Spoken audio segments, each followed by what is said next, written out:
Okay, so welcome to all of you. Actually, it is my second lecture. In first lecture, I have described the difference between antiseptic and disinfectant. Okay, so in this lecture we will describe आपको पढ़ना क्या है, कौन कौन से इसके अंदर drugs आपको केमिकल एजेंट्स पढ़ने हैं। तो पहला एजेंट आपका है प्रोफ्लाविन। ठीक है, तो प्रोफ्लाविन का आप देखोगे तो ये आपका तीन, अगर आपको ड्रा करना है स्ट्रक्चर, ठीक है, ड्रा ऐसे कैसे करोगे, तीन बेंजीन बनाओ, एक यहाँ का कार्बन रिप्लेस करके नाइट्रोजन ऐड करो। ठीक है, तो इस रिंग को बोलते हैं एक्रिडीन। ठीक है, दो आपके एमीन ग्रुप हैं, एक ये एमीन ग्रुप लगा है, ठीक है, और एक एमीन ये लगा है, तो इसको हम बोल देते हैं एक्रिडीन डाया एमीन।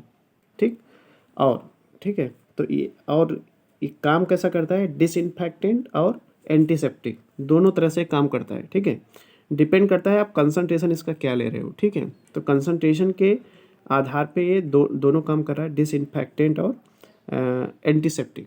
ठीक, तो यहाँ पे क्या है, पहला है एक्ट एज ए डिसइंफेक्टेंट। ठीक है, इट इज़ बैक्टीरियोस्टेटिक, मतलब ये किसकी ग्रोथ रोक रहा है, बैक्टीरिया की, और मेनली किस पे एक्ट कर रहा है, ग्राम पॉजिटिव बैक्टीरिया पे। ठीक है, use in the form of hydrochloride, मतलब ये इसका HCl साल्ट भी अवेलेबल है, इस साल्ट के फॉर्म में ये अवेलेबल मार्केट में अवेलेबल है। ठीक है, एंड हेमी सल्फेट के फॉर्म में भी है। ठीक है, हेमी सल्फेट मतलब हाफ की बात कर रहा है, सल्फेट SO2-। ठीक है, act as a topical antiseptic, मतलब जैसा मैंने बोला था कि ये डिसइंफेक्टेंट और एंटीसेप्टिक दोनों की तरह बिहेव करता है। ठीक है, and was formerly used as a urinary out antiseptic, मतलब यूरिनरी अगर इन्फेक्शन आपको हुआ है तो डॉक्टर लोग इसको प्रेस्क्राइब कर देंगे कि आप प्रोफ्लाविन यूज़ करो एज ए एंटीसेप्टिक। ठीक है, तो ये कुछ उसके मेन पॉइंट्स थे। ठीक है, तो आपको स्ट्रक्चर पता होना चाहिए, act as a disinfectant and antiseptic. ठीक है, और क्या है इसमें, इट इज़ बैक्टीरियोस्टेटिक, स्टेटिक आपको पता है, बैक्टीरिया ग्रोथ को कम करता है, और किस पे मेनली फंक्शन करता है, ग्राम पॉजिटिव बैक्टीरिया पे। ठीक है, और क्या करता है ये, इसका HCl फार्म अवेलेबल है मार्केट में, और यूज्ड इन यूरिनरी इन्फेक्शन में यूरिनरी एंटीसेप्टिक की तरह ये बिहेव करता है। ठीक है, फिर आता है आपका बेंजल कोनियम क्लोराइड। ठीक है, तो जब भी हम बेंजल कोनियम क्लोराइड की बात करते हैं तो बेंजल क्या होता है, CH2, बेंजीन रिंग से CH2 जुड़ी हो, तो हमने ड्रा करना है आपको, तो सबसे पहले क्या करोगे, बेंजिल बना लो। बेंजिल क्या होता है, ये एक CH2 ज्वाइंट किससे, बेंजीन रिंग से। फिर कोनियम क्लोराइड, कोनियम होता है नाइट्रोजन से दो मिथाइल अटैच कर दो, नाइट्रोजन की वैलेंसी कितनी होती है, 3, तो यहाँ पे क्या है, एक कार्बन की चैन होती है, तो इसका एलिफैटिक कार्बन हाइड्रोकार्बन का जो फार्मूला है मैंने यहाँ पे ऐड कर CN2N+1, मतलब ये 10 नंबर हो सकते हैं, 8 कार्बन, 10 कार्बन, 12 के नंबर। ठीक है, तो अब यहाँ पे वैलेंसी नाइट्रोजन की कितनी हो रही है, 4, तो हमें एक कम करनी है, तो उसके लिए मैंने पॉजिटिव चार्ज लगा दिया।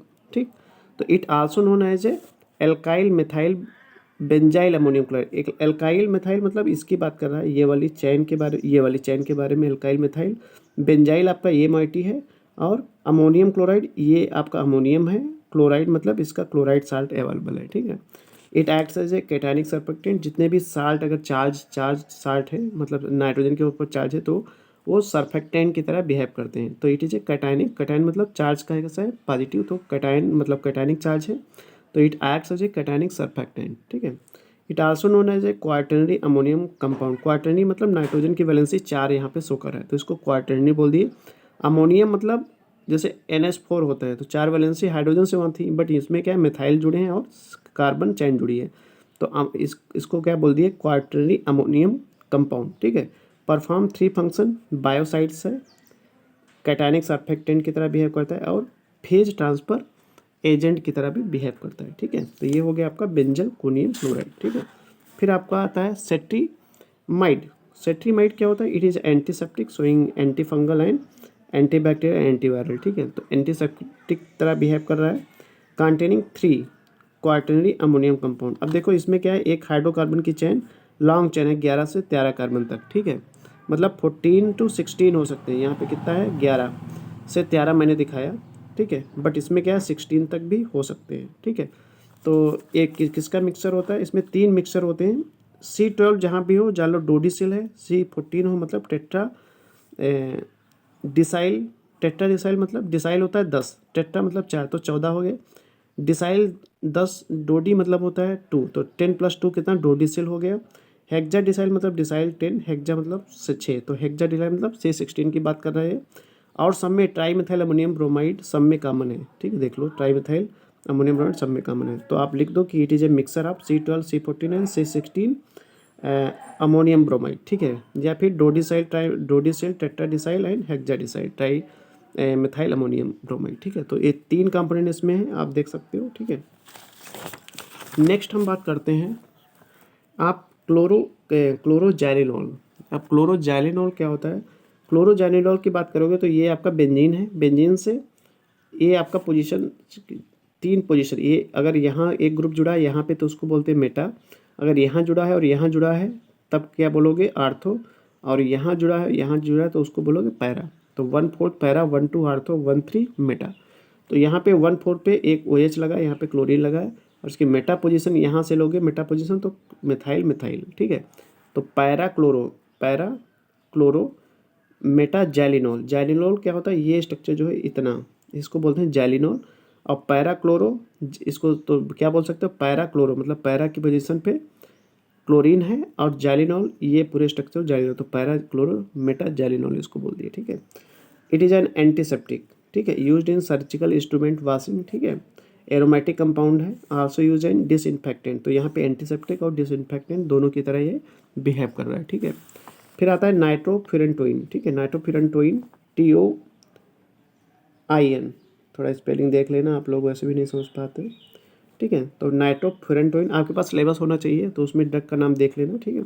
It has anti bacterial medication, ठीक है। ब्लैडर एंड किडनी इन्फेक्शन, अगर आपको कहीं बैक्टीरियल इन्फेक्शन हो गया किडनी और ब्लैडर में तो आप इसका यूज़ कर सकते हो। टेकन बाई माउथ, मतलब ऑरली टेकन है। साइड इफेक्ट क्या है? ये ऐसी ड्रग है जिसका साइड इफेक्ट है। अदर केमिकल जो भी एंटीसेप्टिक या कह लो डिसइंफेक्टेंट की तरह बिहेव करते हैं, उनका कोई साइड इफेक्ट नहीं है। यहाँ पे साइड इफेक्ट क्या है? Nausea, loss of appetite, diarrhoea and headache. ये इसका स्ट्रक्चर है। 5 मेंबर्ड कैसे ड्रा करोगे? 5 मेंबर्ड पहले रिंग मैंने तो 1-3 पे क्या है? 1-3 पे नाइट्रोजन है, बीच में CO लगा दो अल्टरनेट पे, इसके बाद CO, इसके बाद CO, फिर एक नाइट्रोजन बनाए, उससे कार्बन जोड़ दिया, इससे एक हाइड्रोजन जोड़ दिया, वैलेंसी 4 होती है, 2 1 3 1 4। अब एक 5 मेंबर्ड क्या है? ये ऑक्सीजन कंटेनिंग हेट्रोसाइक्लिक, और यहाँ पे NO2, तो इसको क्या बोल दिए? नाइट्रोफुरंटोइन, ठीक है। तो ये आपका हो गया। फार्मेल्डिहाइड तो आपको पता है SCHO बोलते हैं, act as a disinfectant. Bacteria किसको मारने के लिए? बैक्टीरिया फंजाई को मारने के लिए इसका सोल्यूशन यूज होता है। फ्लेमेबल, अगर आग की चपेट में आ जाएगा तो ये मतलब बहुत ज़्यादा फ्लेमेबल है, जल पड़ेगा एकदम। ये पॉलीमराइज कर जाता है पैरा फॉर्मेल्डिहाइड, ठीक है। क्या बनाता है? पैरा फॉर्मेल्डिहाइड, ठीक है। तो ये सारे आपके पूरा आपका ये सेकेंड सिलेबस में आपका सारे जितने भी आपके एंटीसेप्टिक डिसइंफेक्टेंट पढ़ना था मैंने आपको पढ़ा दिया, ठीक है।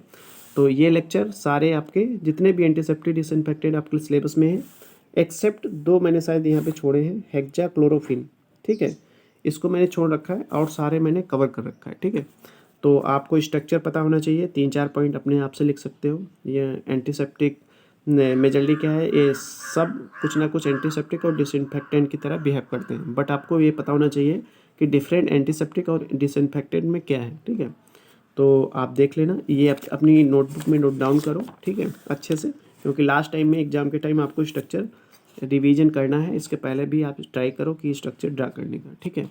एक बार ड्रा करो, फिर देखो हमने गलती कहाँ की है, ठीक है। तो इस तरह से स्टेप बाय स्टेप आपको चीज़ें कहाँ पे आप मिस्टेक कर रहे हो तो ये चीज़ सोचनी है।